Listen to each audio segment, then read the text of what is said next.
Have you ever wondered what the difference is between stocks and options? I'm going to break it down for you in this video. Hello again, it's your Minister of Capitalism, Brett Davison. And I know that when trading, there can be a lot of confusion about the differences between stock and option trades. So I'm going to cover a few of those differences here today. Options trading is a great way for beginners to get into the stock markets. Buying options, in short, is like buying stocks on margin, but with some important differences. Options provide you with the right, but not obligation, to purchase or sell a particular stock at a predetermined price before the option expires. So let's say that you think Amazon will increase in value. Well, at the time of this video, one share of Amazon was trading at $3,504.20 per share.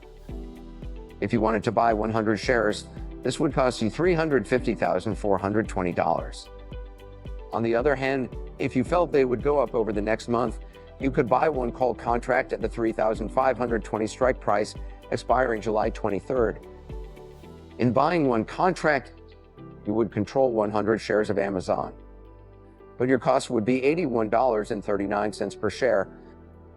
So your total cost for the contract would only be $8,129. Then, if the price of Amazon increased past $3,520 by July 23rd, you would make money.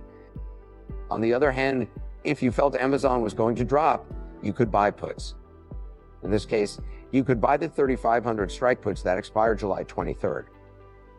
The cost of this would be $84.85 per share, for a total cost of $8,485.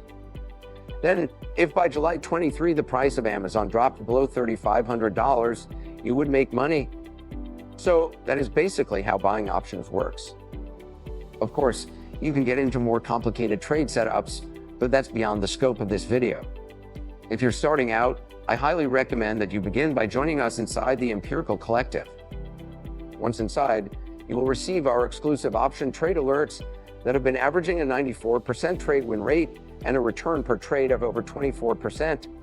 We are not cheap, but with averages like that, our members can easily more than pay for their membership in one trade. So if it interests you, join us at theempiricalcollective.com.